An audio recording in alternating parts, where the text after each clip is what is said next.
14h30, Bumidum, des Français venus d'outre-mer. 15h25, Tabaka, histoire d'île et d'exil. 16h15, Marquisia mon frère. Les racines et l'exil dans Outre-mer en doc, dimanche sur France O. Il va concilier l'amour et la lutte, l'amour et le combat. Martin Luther King, la voix de la liberté, premier volet de la collection I Have a Dream, tout de suite sur France O. I have a dream today.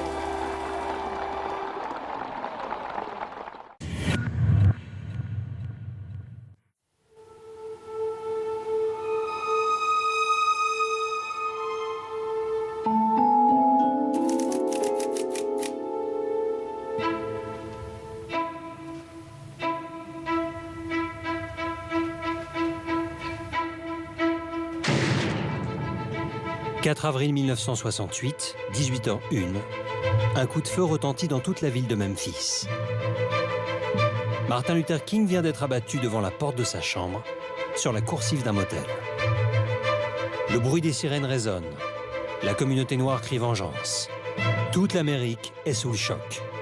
Elle vient de perdre une de ses icônes et la promesse d'un monde meilleur.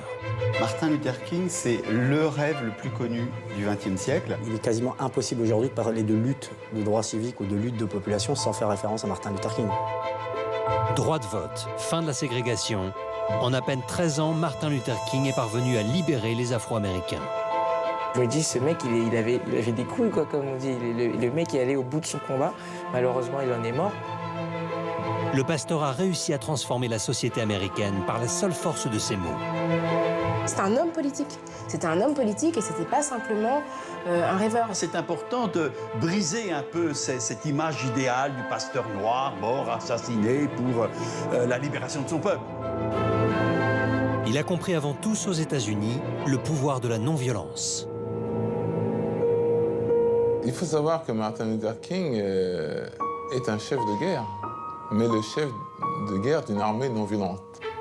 Visionnaire, il est le premier à avoir su utiliser le pouvoir de la télévision pour faire plier Washington. C'était un tacticien et il a compris qu'il fallait qu'il soit dans les sphères politiques pour pouvoir faire avancer les choses.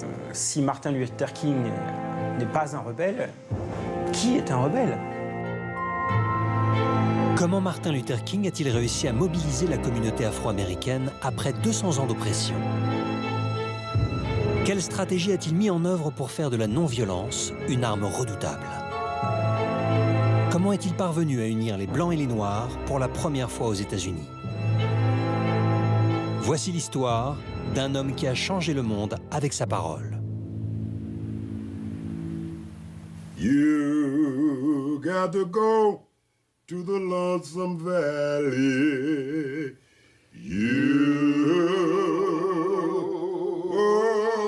1955 en Amérique, la première puissance du monde libre est en proie à un système terrible qu'on appelle la ségrégation raciale.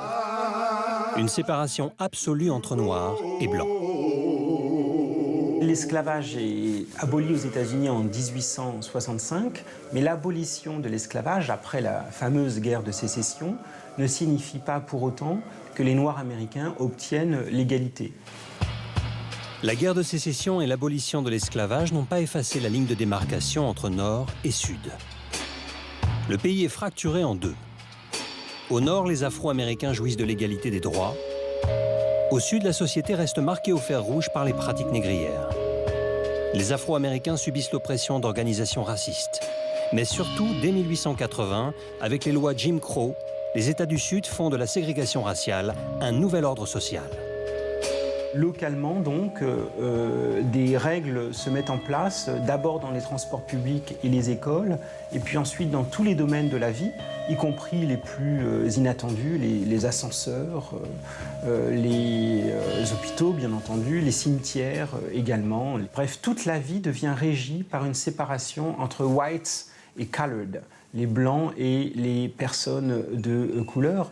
Et c'est ce régime-là qui perdure jusque dans les années 1960.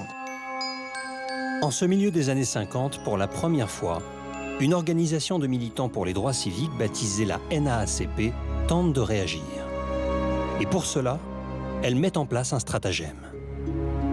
Tout commence à Montgomery, en Alabama, dans une ville de 120 000 habitants, où 40% de la population est noire. Le 1er décembre 1955, dans un autobus qui la ramène chez elle, une femme noire, Rosa Parks, est arrêtée pour avoir refusé de céder sa place à un homme blanc. Ce sera l'humiliation de trop, l'étincelle qui met le feu aux poudres au sein de la communauté afro-américaine. Il ne s'agit pas, comme la légende le voudrait, d'une vieille dame à bout de nerfs qui se dresse seule contre l'injustice, mais d'un acte longuement préparé à l'avance. Rosa Parks est une activiste de la NAACP qui sait très bien ce qu'elle fait. Elle s'est portée volontaire pour se laisser arrêter par la police sans protester et sans causer de désordre. C'est une couturière de 40 ans, mariée, fidèle à sa paroisse. Bref, une femme sans histoire. La candidate idéale pour tenir le rôle principal du coup monté par la NAACP. Et Rosa Parks est donc volontaire pour se laisser arrêter. Elle a visé d'ailleurs un chauffeur de bus qui était connu pour être particulièrement raciste. Et elle savait qu'en s'asseyant au mauvais endroit, ce chauffeur de bus allait appeler la police. C'est ce qui se passe. Elle est donc arrêtée. Et les Noirs qui ont appris l'incident se sont rassemblés, ont décidé de réagir. Cette fois, c'en était fini. Il ne fallait plus accepter l'humiliation quotidienne. Dans la foulée, Edgar Daniel Nixon, le directeur de la NAACP, et Ralph Abernathy, un pasteur militant, décident de mener un boycott de la compagnie de bus pour protester contre l'arrestation de Rosa Parks. Une première dans l'histoire de l'Amérique. Pour l'heure, la NAACP doit s'organiser et réunir le plus de monde possible autour du boycott. Mais surtout, il faut trouver dans la ville de Montgomery un leader au mouvement. Un homme apte à rassembler et galvaniser les foules. Nixon se rappelle alors avoir été impressionné par le discours d'un certain Martin Luther King. On le choisit lui parce que c'était tout naturellement un pasteur qui était le porte-parole de la communauté noire. Les États-Unis sont un pays où la religion a une place extrêmement importante. C'est un des rares pays dits occidentaux où 90% des personnes se déclarent comme croyant en Dieu. Les États-Unis sont un pays atypique de ce point de vue-là, et le fait que ça ait été un homme d'église, je pense que ça a été un atout pour lui dans un pays comme celui-là. Martin Luther King est alors un illustre inconnu. Pourquoi la NAACP l'a-t-elle choisi alors que d'autres pasteurs afro-américains sont à l'époque plus en vue au sein de la communauté noire américaine? C'est au fond précisément parce qu'il est assez peu connu, qu'il a donc peu d'ennemis, que c'est un personnage vu comme assez neutre, qu'il est choisi par ses deux parrains, Nixon et Abernathy. Le pasteur sur qui repose l'espoir de la communauté noire accepte la mission et orchestre le boycott. Mais ce qu'on attend surtout de Martin Luther King, c'est un leader capable de porter une parole révolutionnaire. Vous savez, les prêcheurs américains, ils sont très connus pour leur capacité d'embraser les foules. Mais lui, il avait quelque chose de plus. Il avait un talent particulier d'orateur. Il avait commencé d'ailleurs à faire ses premières messes à l'âge de 19 ans. Il est profondément un pasteur noir américain. En même temps, il en diffère par une caractéristique principale, c'est le fait qu'il a fait des études supérieures, et il est très rare qu'un pasteur aille jusqu'au doctorat. C'est quelque chose qui est tout à fait nouveau à cette époque. Dans la nuit, Edgar Daniel Nixon et ses troupes de la NAACP rédigent et impriment des tracts appelant à une journée de boycott. Le lendemain matin, étudiants et militants les distribuent dans les quartiers noirs. En quelques heures, une avant-garde militante a mis sur pied une riposte à l'humiliation. C'est le début d'un véritable bras de fer entre la communauté noire et l'establishment blanc qui va faire trembler la ville de Montgomery. Dès le premier jour du boycott, le 5 décembre 1955 au petit matin, Martin Luther King observe avec des yeux ébahis les autobus défiler. Vide. Le boycott est un succès. Ce soir-là, à la Old Street Baptist Church de Montgomery, le pasteur King prononce son premier discours en tant que leader du boycott. Un discours incroyablement audacieux pour l'époque, celui d'un pasteur rebelle qui appelle au soulèvement. L'église est pleine à craquer. Chacun retient son souffle en attendant les premières paroles du nouveau leader. Avant l'action du boycott de Montgomery, Martin Luther King faisait des sermons. À partir de l'action du boycott, il va faire des discours, ce qui n'est pas tout à fait le même registre. Ces sermons, il disait qu'il les préparait longtemps à l'avance, il lui fallait presque des jours entiers pour les écrire. Là, il doit faire en effet le discours qui va inaugurer en quelque sorte la mobilisation populaire, et il est très inquiet. Il est très inquiet, qu'est-ce que je vais dire, qu'est-ce que je dois dire, et il essaie d'écrire et il n'y arrive pas. Et finalement, il va tout improviser. We, the Negro citizens of Montgomery, Alabama, do now and will continue to carry on our mass protest. Et ça va être le début je dirais, de l'art oratoire assez extraordinaire de Martin Luther King. Et il faut bien voir que dans les communautés noires, il y a toute une communion, une empathie entre l'orateur et ceux qui écoutent. Et il a su créer tout de suite ce dynamisme très convaincant, finalement. Et il va susciter une adhésion très forte de la part de l'ensemble de la communauté noire de Montgomery. It is trite but urgently true that if America is to remain a first-class nation, she can no longer have second-class citizens. C'est un triomphe. L'ovation fait trembler les murs de la chapelle. Ce jour-là, la communauté afro-américaine s'est trouvée un leader. Un chef qui, par la force de ses mots, va devenir l'icône du mouvement pour les droits civiques. Fort de son incroyable charisme, Martin Luther King est aussi un stratège doté d'un sens aigu de l'organisation. 40 000 Noirs de la ville participent au boycott et certains n'hésitent pas à marcher parfois jusqu'à 30 km pour rejoindre leur lieu de travail. Se passer des bus et des transports en commun pendant un an, ça veut dire une organisation rigoureuse avec ce qu'on appelle du carpooling, avec des systèmes de taxis collectifs en quelque sorte pour transporter les gens, avec des carrioles tirées par des mules qui sont mises aussi à contribution, avec des gens qui marchent plusieurs dizaines de kilomètres par semaine. Et donc on organise des collectes de chaussures pour que les gens puissent marcher. Bref, il faut que tout cela fonctionne et donc il faut un organisateur et King est un très bon organisateur. Très vite, les autorités locales réagissent. La police procède à de violentes arrestations. Les organisations suprématistes blanches entrent elles aussi dans la bataille. Elles ont toutes la même arme, la terreur.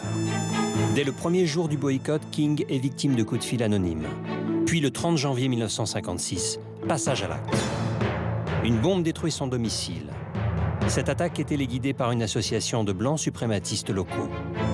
Mais face à la rage de ses adversaires, Martin Luther King fait preuve d'une détermination sans faille. À chaque attaque, le pasteur réagit avec sang-froid et sérénité. Jusqu'au triomphe. Après 382 jours de boycott, la compagnie d'autobus au bord de la faillite est finalement obligée d'accepter la fin des mesures discriminatoires. C'est une première victoire pour Martin Luther King. La communauté noire obtient le droit à un traitement équitable dans les bus. Les lois ségrégationnistes de Montgomery sont déclarées illégales. Et c'est l'argent qui les a fait plier.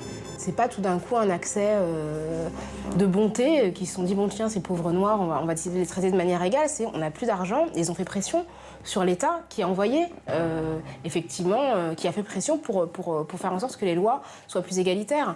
Donc ça, on oublie en fait que c'était un stratège, mais un stratège qui était capable d'activer un levier qui était extrêmement concret. Il n'était pas dans une espèce d'utopie déconnectée de la réalité concrète.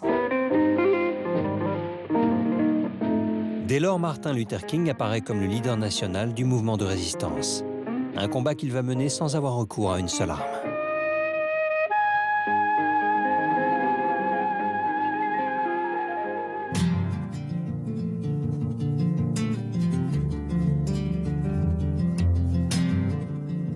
Ce qui fait la force des discours de Martin Luther King, c'est l'aspect pacifique de son combat. Contrairement à d'autres organisations qui prônent la lutte frontale avec les représentants de l'État ou même le terrorisme, il pense qu'il peut obtenir le changement par la force des mots. Mais le pasteur a aussi la volonté de faire aboutir son combat en le traduisant par une action non violente. Martin Luther King a découvert l'action non violente en agissant. Il n'a pas choisi lui-même, finalement, le destin qui a été le sien. Je dirais, c'est pas lui qui a choisi la non-violence, c'est la non-violence qu'il a choisie, et l'histoire a montré que c'est un bon choix. Et il va la découvrir au jour le jour. Dans un premier temps, il va croire qu'il sera possible de persuader les Blancs. puis s'apercevoir que les Blancs ne se laissent pas persuader. Donc il faudra les contraindre. Et c'est là qu'il va mettre en œuvre l'action directe non violente, l'action de protestation publique. Et il n'avait jamais expérimenté cette lutte. Il avait, bien sûr, lu Thoreau, lu Gandhi à l'université, mais c'était resté purement intellectuel. Et il n'avait aucune pratique de l'action directe non violente. L'action directe non violente ne s'apprend pas dans les livres. Une rencontre va être décisive. Sans cet homme, Martin Luther King ne serait jamais devenu ce qu'il est. Ce mentor, c'est Bayard Rustin. Bayard Rustin, c'est un Afro-Américain qui a déjà derrière lui un passé politique important. Il est proche d'ailleurs pendant un temps du Parti communiste américain. Il vient trouver Martin Luther King parce qu'il a des idées, parce qu'il a des choses à lui proposer, en particulier du côté des principes de la non-violence. De passage chez le révérend King, Bayard Rustin fait alors une découverte étonnante au domicile du pasteur. Il y avait des armes, et même des armes dans chaque pièce, au cas où la maison aurait été envahie par des adversaires et qu'il ait fallu se défendre de pièce en pièce, en quelque sorte. Et donc, la non-violence chez Martin Luther King, ça n'est pas une sorte de principe sacrificiel où il faudrait attendre, en quelque sorte, la mort ou attendre d'être blessé par les partisans de la ségrégation. La non-violence est une stratégie politique, mais c'est Bayard Rustin qui va en quelque sorte l'initier à une non-violence pratique plus radicale. Ils ont de longues conversations à ce sujet et incontestablement, Rustin va jouer un rôle très important dans l'évolution future de Martin Luther King. En 1957, au lendemain du boycott victorieux des bus de Montgomery, King parcourt des centaines de milliers de kilomètres et prononce 218 discours. On l'appelle le nouveau Gandhi. De cette période, il reste un discours célèbre prononcé le 17 novembre 1957 à Montgomery. Le pasteur demande à ses frères noirs d'apprendre à aimer les Blancs. Des paroles qui semblent insensées dans le contexte de l'époque. Il n'en reste aujourd'hui qu'un enregistrement audio. I think the first reason that we should love our enemies, and I think this was at the very center of Jesus' thinking, is this, that hate for hate only intensifies the existence of hate and evil in the universe.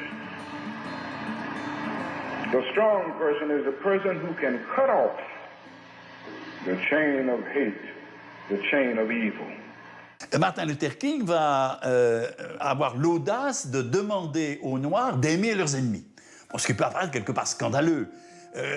Comment demander aux opprimés d'avoir une disposition amoureuse envers leurs oppresseurs? Bon, alors, il précise très bien qu'il ne s'agit pas du tout de ça. Il s'agit simplement de respecter l'humanité qui est en tout homme, donc y compris dans l'ennemi. Et il va concilier ce qui est justement assez original, et c'est le propre un peu de la non-violence, il va concilier l'amour et la lutte. L'amour et le combat, il parlera de combat non violent. Alors que jusqu'à présent, on imaginait plutôt le combat sous la seule modalité de la violence. Et Martin Luther King va briser cette problématique, il va restituer à l'amour toute sa force de révolution par rapport à l'injustice, mais en même temps, il va imaginer des méthodes de lutte qui ne trahissent pas la vocation de l'amour. Is reconciliation and the creation of the beloved community. We are not seeking to annihilate the opponent, but to convert him. And this is why we follow non-violence. Avec l'action non violente, King abat une à une les barrières de la ségrégation. Mais ce n'est pas suffisant. Le pasteur comprend très vite que si les Afro-Américains veulent accéder à la liberté, ils doivent aussi obtenir le droit de vote. C'est le nouveau combat du révérend. Il tient en 4 mots. Give us the ballot. Laissez-nous voter. Depuis 1870, avec le 15e amendement à la Constitution américaine, le droit de vote est accordé aux Afro-Américains. Mais dans le Sud, l'establishment blanc résiste. Et pour maintenir sa mainmise politique sur la communauté afro-américaine, il vote une série de lois pour lui interdire l'accès aux urnes. L'une des plus célèbres, c'est la loi du grand-père en Louisiane, qui stipule que pour pouvoir voter aux élections, il faut que son grand-père ait pu voter aux élections, ce qui évidemment privait les descendants d'esclaves de la possibilité de voter. De telle sorte que, pour l'immense majorité des Noirs vers 1910, le droit de vote est hors de portée. Et donc, le mouvement pour les droits civiques qui naît après la Seconde Guerre mondiale a deux objectifs. La fin de la ségrégation, l'égalité, la possibilité de se déplacer partout, et aussi la possibilité de voter, ce qui, évidemment, réclame un très long combat politique. Martin Luther King va placer le droit de vote au cœur de son combat.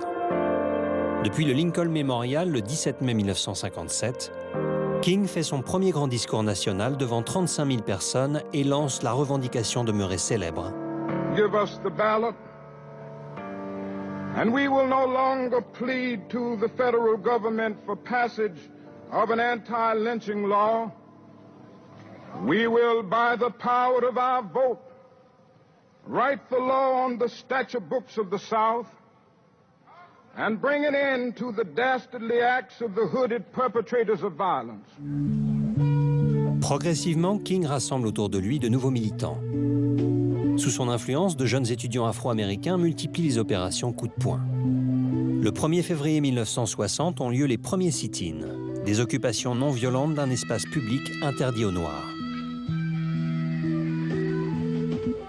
Les sit-ins apparaissent en Caroline du Nord. Il y a ce fameux épisode de la cafétéria de Woolworth, ces grands magasins qui ont souvent une cafétéria ségrégée, bien entendu.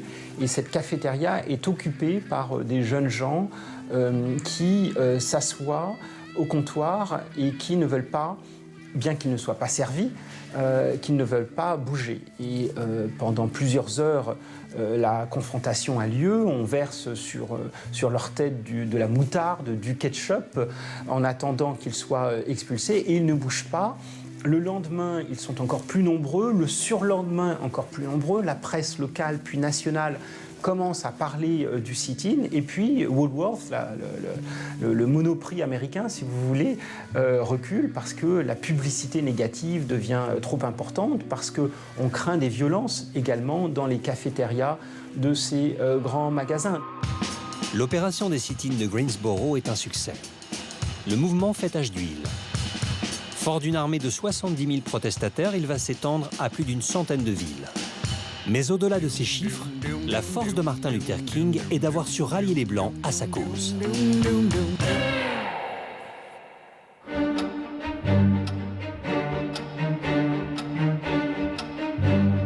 Le combat pacifique de Martin Luther King n'est pas fondé sur l'angélisme, mais sur la recherche d'efficacité. Le pasteur doit rallier à sa cause la majorité blanche pour faire plier les autorités. Le révérend ne veut pas seulement faire abolir la ségrégation partout dans le pays, il veut aussi gagner la bataille des cœurs et transformer la société américaine. L'obsession de Martin Luther King, c'est que le combat ne soit pas limité à la communauté noire et ne soit pas limité au sud des États-Unis, à un espace géographique restreint. Son obsession, c'est de faire sortir le combat à l'extérieur de la communauté noire pour s'adresser aux Blancs et à l'extérieur des régions du Sud pour s'adresser à l'ensemble des États-Unis et même à l'ensemble du monde. Le pari est réussi. Toute une frange de l'Amérique blanche descend dans les rues aux côtés des Afro-Américains. En 1964, à Sainte-Augustine, une ville ségrégationniste marquée par la violence du Ku Klux Klan, Martin Luther King rend hommage aux Blancs qui, selon ses mots, participent à la beauté du combat. The beauty of this struggle, and we see it here in St. Augustine, is that we have white people who are as concerned about this problem as we are. And I think this is marvelous. I think it represents the greatness of this movement. Le monde des étudiants, et notamment des étudiants blancs des grandes universités américaines, s'est pour bonne partie mobilisé pour les droits civiques, ce qui, en effet, n'allait pas de soi, car beaucoup de ces étudiants n'avaient pratiquement aucun ami afro-américain et ne croisaient des Noirs américains que chez eux à propos du personnel de service. Et il y a enfin des phénomènes de solidarité, notamment venus de ces étudiants qui sont issus de familles qui étaient des familles de migrants pauvres d'Europe venus du Sud, d'Europe du Sud ou d'Europe de l'Est. Je pense en particulier aux étudiants juifs qui sont très nombreux dans les universités américaines à partir des années 60. Ils avaient en mémoire aussi, bien sûr, dans des trajectoires familiales plus lointaines, le génocide de la Seconde Guerre mondiale. Et ils étaient donc particulièrement sensibles à des questions qui, si elles ne relevaient pas directement dans l'antisémitisme, avaient quand même à voir avec le racisme, avec l'inégalité, avec la violence faite aux Noirs comme la violence faite aux Juifs en Europe.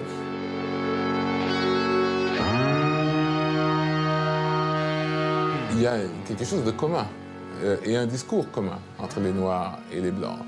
Et d'autre part, il ne faut pas oublier non plus que les Blancs américains ont été bercés par les nounous noirs de chants noirs aux États-Unis. Donc, d'une certaine manière, il y a une intégration de la dimension noire dans l'esprit du Blanc, dans la culture blanche, à tel point qu'on peut dire qu'il y a réellement dans l'esprit du Blanc américain toute une part d'héritage noir. Et donc, en fait, tout son travail, ça va être de montrer qu'il y a bien, effectivement, une prétention à l'égalité entre noirs et blancs, a priori, mais que la réalité n'est pas celle-là.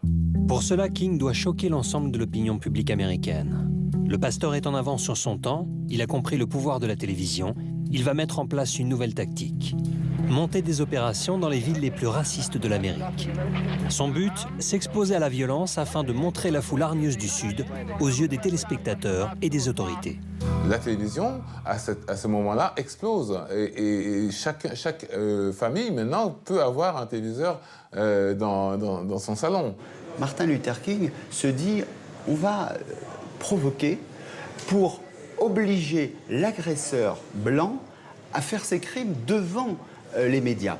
Et donc, à montrer à l'ensemble de la société américaine à quel point les Noirs sont victimes de crimes et de délits racistes.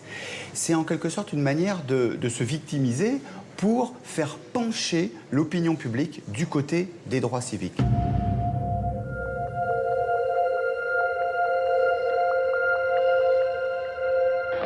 Les citoyens noirs se sont révoltés. Ils ont défilé, ils ont manifesté dans une lutte pour l'égalité. Pour Martin Luther King, la télévision est une arme redoutable. Les images de répression vont susciter la consternation du pays, mais aussi du monde entier. La télévision est aussi internationale, c'est-à-dire que ce qui va se passer à Montgomery ou à Birmingham va aussi être vu de l'autre côté du monde. La tension atteint son comble quand un groupe de manifestants noirs et blancs se jette dans la piscine du motel Manson, interdite aux Noirs. Les images du propriétaire de l'établissement versant de l'acide chlorhydrique dans la piscine pour faire sortir les activistes font le tour du monde. Ça embarrasse beaucoup l'image de l'Amérique, puisque l'Amérique se prétend être le pays de la liberté, et de l'égalité, etc. Et qu'est-ce qu'on en voit à la face du monde entier? C'est que c'est un pays totalement inégalitaire, injuste, etc., qui traite mal ces Noirs. Voilà. Donc, effectivement, c'est une arme redoutable. Et il va utiliser tous les moyens de la communication pour cela. King a gagné la bataille médiatique. Il a réussi à faire de la lutte pour l'égalité des droits le sujet principal de discussion de la société américaine. À présent, il doit amener le gouvernement à légiférer pour bannir la ségrégation de façon irrémédiable.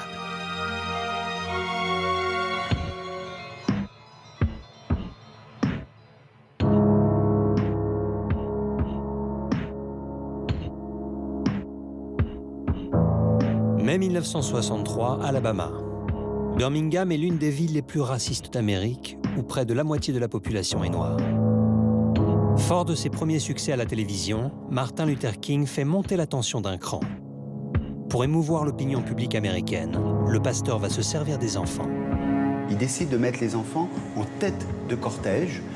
Et la police blanche de Birmingham, dont le chef est l'un des chefs du clan, l'organisation raciste locale, eh bien, va arrêter les enfants, il va affréter des bus scolaires, 1000 enfants vont être arrêtés. Eh bien là, ce sont les médias de l'ensemble de l'Amérique et même du monde entier qui vont affluer à Birmingham pour suivre la fin de ce conflit. Le 3 mai 1963, les chiens sont lancés sur les enfants. Ce sont des images qui vont faire le tour des États-Unis et le tour du monde. Et là, le combat est gagné. Pour le blanc modéré, eh bien, il ne s'agit plus d'enfants noirs, mais il s'agit d'enfants tout court. Et le combat de Martin Luther King n'est pas un combat pour les seuls noirs, c'est un combat pour l'égalité. On a aussi pleuré dans l'Alabama, où le conflit qui oppose les blancs et les noirs ne semble pas terminé. Au cours d'une seule journée de manifestation contre la ségrégation raciale, on a compté 12 blessés graves à Birmingham et la police qui utilise des chiens contre les Noirs a arrêté plus de 2000 manifestants. Il s'agit d'un véritable coup de maître. L'ensemble de l'opinion publique américaine s'indigne. Martin Luther King occupe le terrain médiatique et la provocation devient désormais un aspect crucial de sa stratégie non violente. Mais le pasteur joue à un jeu dangereux et ne tarde pas à se faire de nouveaux ennemis, y compris au sein des églises protestantes. Il va être très contesté par l'establishment. Bon, on va l'accuser de créer le désordre, alors que pour lui, le désordre, c'était l'injustice. Mais quand le désordre établi est injuste, vouloir lutter contre lui apparaît comme un désordre. Le 13 avril 1963, King est arrêté lors d'une opération de provocation. Il est placé en détention. Là, il rédige la lettre de la geôle de Birmingham en réponse à 8 pasteurs blancs qui lui reprochent de semer le désordre. Pour la première fois, Martin Luther King met sur papier l'une de ses idées phares. Désobéir à une loi injuste est un devoir moral. Il va répondre de manière tout à fait remarquable en disant qu'il est là pour témoigner de la justice au nom aussi de sa religion qui est la religion chrétienne. Je crois qu'il montrera qu'effectivement le désordre, c'est pas l'action contre l'injustice, mais c'est l'injustice elle-même. Martin Luther King a compris une chose. S'il veut porter le coup de grâce à la ségrégation, il doit maintenir les États du Sud sous tension jusqu'à mettre le pays en état de crise pour obliger la Maison-Blanche à intervenir. Ce qu'il faut bien comprendre, c'est que les États-Unis sont un État fédéral. Washington, à l'époque, il est dépositaire de l'égalité, des amendements et des arrêts de la Cour suprême. Et il doit imposer aux États du Sud, qui ont leur propre loi, cette égalité. Si Martin Luther King n'avait pas agi avec son mouvement de désobéissance civile, Washington n'aurait rien fait. Et Washington se serait dit, il est beaucoup trop difficile d'essayer de convaincre les États du Sud, on va réouvrir une nouvelle guerre civile.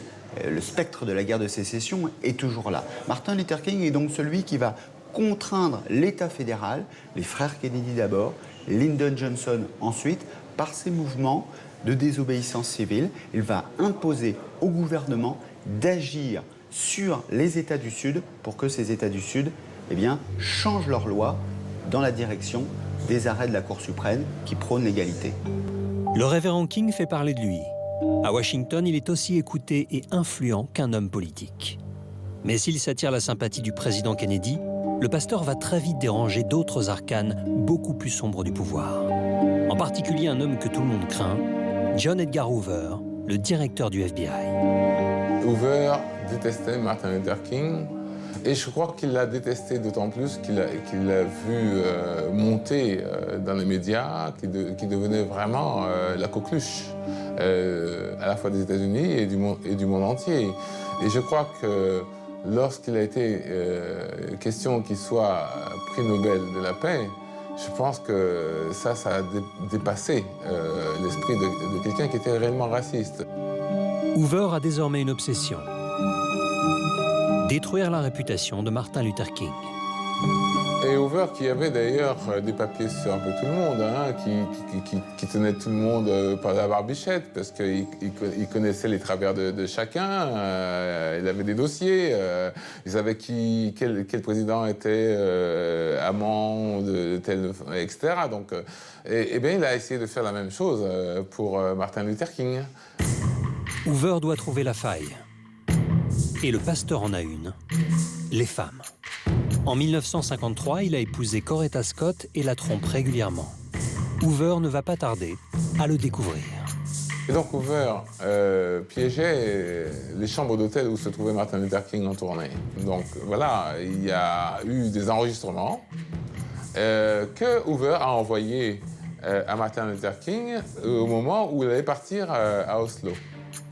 Décembre 1964, le révérend King se rend à Oslo pour recevoir le prix Nobel de la paix. Le Time Magazine vient de le sacrer homme de l'année aux États-Unis. Le pasteur est au fait de sa gloire. C'est à ce moment-là qu'Edgar Hoover tente un nouveau coup bas. Il fait parvenir un colis à l'épouse de Martin Luther King. Et Coretta ouvre le paquet et trouve ces cassettes-là. Et accompagné d'un mot adressé à Martin Luther King et lui disant « Martin, tu es une ordure, le monde entier va savoir qui tu es réellement, tu es un cochon, etc. Il ne te reste plus qu'une chose à faire, point de suspension, c'est-à-dire te suicider. » Et donc Coretta voit ça, et c'est ça, voilà.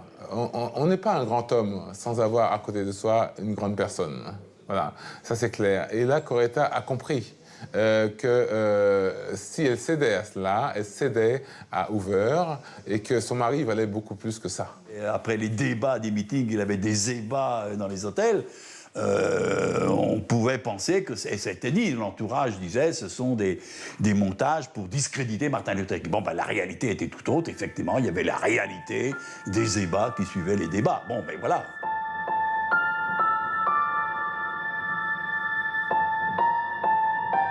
Pendant ce temps, à Birmingham, les bombes continuent d'exploser. La ville est proche du chaos au point que le président Kennedy annonce une profonde réforme des droits civiques en faveur des Noirs. Mais tant qu'aucune mesure concrète n'est prise par le gouvernement, Martin Luther King continue à faire pression. Le mouvement songe à organiser une immense marche interraciale dans la capitale fédérale.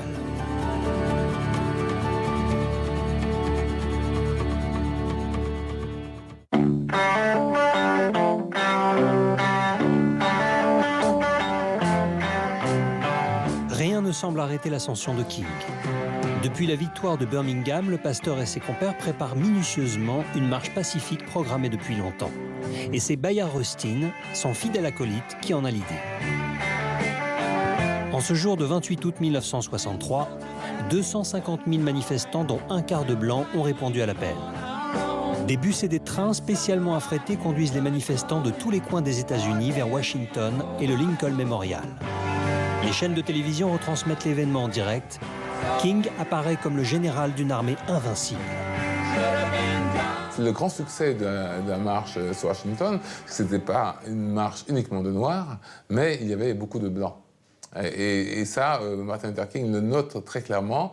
C'est l'indice même du succès du combat, qu'il a réussi à rallier les Blancs au combat des Noirs. How many roads must a man walk down before you call him a man? Les étoiles d'Hollywood sont venues elles aussi soutenir Martin Luther King. Pour lui, la présence de vedettes au cœur de la plus grande manifestation que la nation n'ait jamais connue constitue une véritable stratégie. The answer, my friend, is blowing in the wind. The answer is blowing in the wind.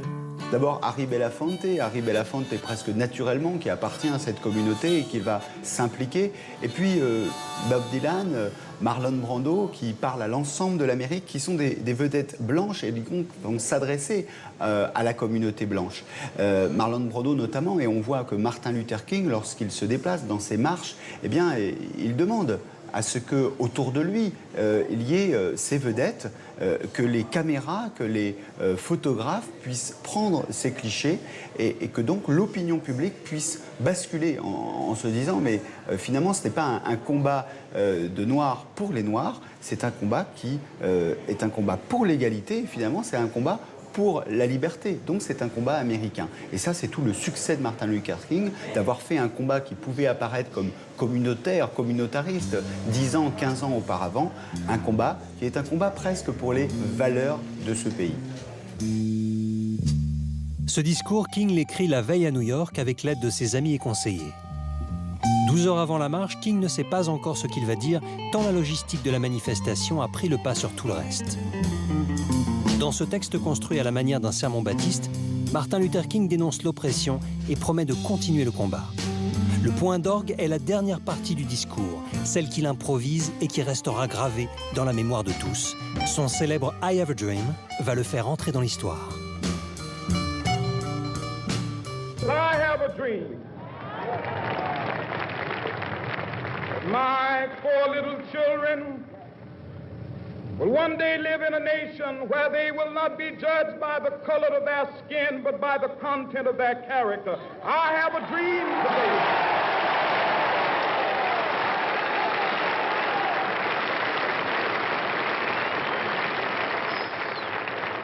I have a dream that one day, down in Alabama, with its vicious racists, with its governor having his lips dripping with the words of interposition and nullification. One day right there in Alabama, little black boys and black girls will be able to join hands with little white boys and white girls as sisters and brothers. I have a dream today. Un discours moderne qui inspire encore les jeunes générations aujourd'hui. Et puis, ce qui marque le plus chez lui et pas dans son action, c'est sa capacité à rassembler les gens, à son charisme en fait. Et quand tu regardes les vidéos, tout ça, que tu fouilles un peu sur YouTube, machin, tu te rends compte que le mec, il a un vrai charisme et qu'il a une vraie force d'orateur. Le I have a dream, pour moi, c'est le discours d'un président, un président unificateur qui unifie la nation. C'est un président qui dit « Ok, il y a eu tout ça derrière, on va laisser ça derrière, maintenant on va regarder devant ». Il avait la stature d'un président. Il ne pouvait pas l'être à ce moment-là, mais c'était le président des Américains en vérité. Ce qu'on oublie au sujet de Martin Luther King, c'est que ce n'est pas un rêveur en fait. C'était une marche pour la liberté, mais aussi pour l'emploi. Et ce versant-là, on a tendance à l'oublier. C'était pas quelqu'un qui rêvait simplement d'un avenir meilleur, mais qui exigeait une égalité économique. Et là-dessus, je crois on oublie de quelle manière il a fait jouer la question économique, par exemple dans le sud des États-Unis. Martin Luther King est quelqu'un qui est toujours présent dans le moment. Il sait saisir l'esprit du peuple. Et donc, d'une certaine manière, il est en communion permanente avec les gens, avec le peuple. Le pasteur King est acclamé par la foule. Son discours va changer à jamais la face de l'Amérique. Quelques mois plus tard, en juillet 1964, de retour à Washington, King assiste à la signature de la loi sur les droits civiques.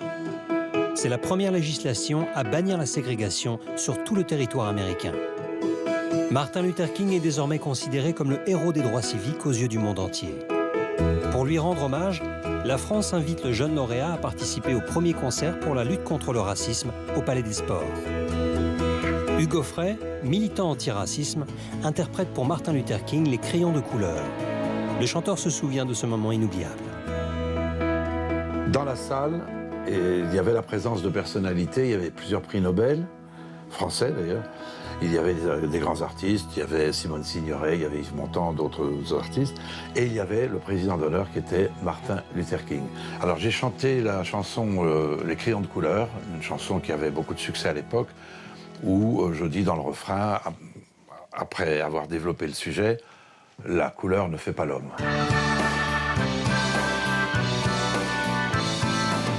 Alors à l'issue de ce concert, effectivement, Martin Luther King est venu pour me remercier, me serrer la main. Intimidé, je parle très mal l'anglais et je le comprends très mal aussi, surtout à l'époque. Si tu le peins en bleu, fils, il ne te ressemblera guère. Quelques semaines plus tard, j'ai reçu une lettre de Martin Luther King. Je crois qu'il faut dire à tous nos petits garçons que la couleur ne fait pas l'homme. Et j'ajouterais que c'est la date la plus importante de ma carrière. Quand un journaliste me demande « y a-t-il une date au-dessus de toutes les autres ?», je dis celle-là. C'est pas la date de mes débuts, c'est pas la date de mon premier cachet, c'est le jour où j'ai chanté pour Martin Luther King. De retour en Amérique, les lendemains sont plus difficiles. Après ses victoires, Martin Luther King élargit son combat au-delà de la communauté afro-américaine. La situation sociale et économique du nord du pays le pousse à s'attaquer à un nouveau combat, une cause où le pasteur le plus connu au monde va y perdre sa popularité.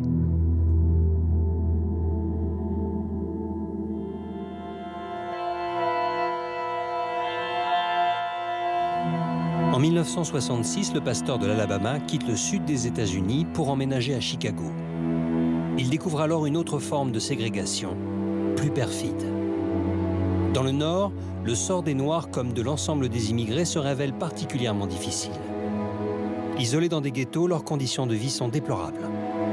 Et ça sera très difficile. Ça sera très difficile, d'autant plus que là, les Noirs sont révoltés contre l'injustice du système et que beaucoup sont tentés par la violence. À partir de 1967, King va en quelque sorte gauchir son discours. Il va aller au-delà des questions qui le motivaient jusque-là, des questions liées à l'égalité raciale dans le sud des États-Unis, pour s'intéresser à des questions liées à la pauvreté, pour s'intéresser aux questions liées au salaire minimum. Il prévoit en 1967 la création d'une grande marche des pauvres. Et c'est à ce moment-là, au moment où il organise la grande marche des pauvres gens, qu'il devient quelqu'un de vraiment dangereux pour le pouvoir. Parce que dès lors qu'il prétend soulever le peuple des pauvres contre les riches, contre la justice faite aux pauvres, plus exactement, eh bien, il va devenir un danger réel.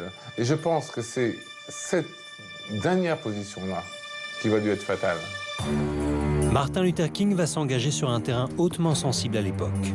En 1967, la guerre du Vietnam entre dans sa 3e année. Une centaine de soldats américains meurent chaque semaine. 64% des Noirs incorporables sont appelés contre 13% des Blancs. Un chiffre intolérable pour le pasteur. Le 4 avril 1967 à New York, il prononce pour la première fois un discours qui va le priver d'une grande partie de ses soutiens. Il manifeste son opposition à la guerre du Vietnam dans un célèbre discours du printemps 67 qui le met en porte-à-faux avec celles et ceux qui le soutenaient auparavant au sein du gouvernement américain. Radical et engagé, la foule découvre un homme révolté qui ne mâche pas ses mots. I knew that I could never again raise my voice against the violence of the oppressed in the ghettos without having first spoken clearly to the greatest purveyor of violence in the world today, my own government. Lyndon Johnson, le président américain, est furieux de voir un King qui s'éloigne en quelque sorte de ses alliés du gouvernement et des élites blanches de Washington. On observe aussi que quelques-uns de ses alliés les plus fidèles dans le monde noir du Sud le quittent aussi parce qu'ils disent finalement que ça n'est pas leur combat. Leur combat, c'est le combat pour l'égalité dans le Sud des États-Unis. Avec ce discours, Martin Luther King franchit la ligne jaune. Non seulement la Maison-Blanche le lâche, mais également une grande partie de l'opinion publique qui le trouve désormais trop radical, trop à gauche. Un crime suprême dans un pays hanté par la peur du communisme. Le 4 avril 1968, le pasteur King est à Memphis. Il doit organiser la marche de la pauvreté. Il passe l'après-midi à préparer ce grand rassemblement multiracial. Il descend au Lorraine Motel. Un peu plus tard, le révérend ressort de sa chambre pour se rendre à un dîner à quelques mètres de là. À 18h01, un coup de feu retentit. Martin Luther King est assassiné d'une balle dans la tête. L'Amérique est sous le choc. La nouvelle de l'assassinat du révérend King se répand comme une traînée de poudre dans tout le pays. Une série d'émeutes embrase la nation. 5 jours plus tard, le président Johnson déclare un jour de deuil national en l'honneur de Martin Luther King. Quelques 300 000 personnes assistent à ses funérailles à Atlanta. Officiellement, son assassinat est attribué à James Earl Ray, un repris de justice qui avoue le meurtre, puis se rétracte. Aujourd'hui encore, le mystère sur la mort de Martin Luther King reste entier. Crime d'État ou folie d'un tueur isolé, les théories sont nombreuses et 45 ans après ce meurtre, la famille King cherche toujours le vrai coupable. Restent ces mots prononcés la veille de sa mort au Mason Temple de Memphis. Un dernier discours aux accents prémonitoires. We've got some difficult days ahead. But it really doesn't matter with me now because I've been to the mountaintop.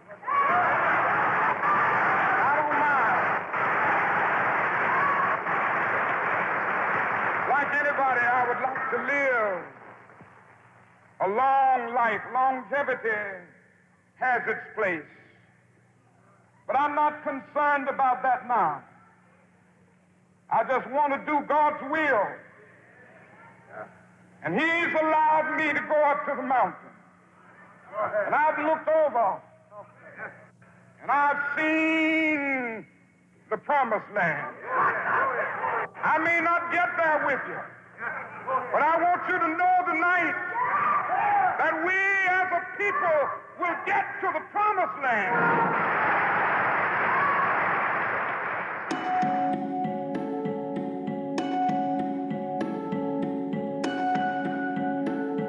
Martin Luther King est devenu une icône dont les messages résonnent dans l'Amérique d'aujourd'hui.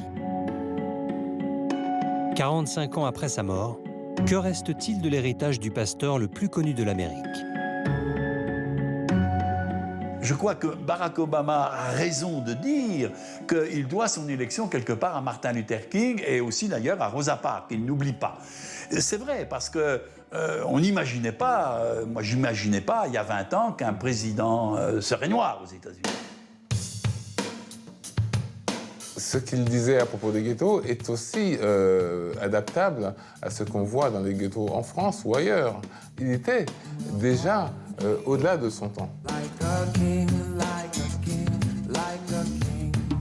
Pour bien comprendre l'héritage de Martin Luther King, il suffit de voir le nombre d'images dans la culture populaire depuis 50 ans où apparaît Martin Luther King, où les 4 mots « I have a dream » apparaissent. I have a dream. Je rêve que mes 4 jeunes enfants vivront un jour dans un pays où on ne les jugera pas à la couleur de leur peau, mais à la nature de leur caractère. I have a dream today. Autre signe de reconnaissance ultime, depuis 1986, chaque année, le 3e lundi de janvier est un jour férié dans tout le pays, le Martin Luther King Day. Il y a le père fondateur George Washington, mais il y a un autre père fondateur, celui qui a intégré les Noirs au XXe siècle et finalement qui a fait provoquer la 2e naissance de l'unité américaine.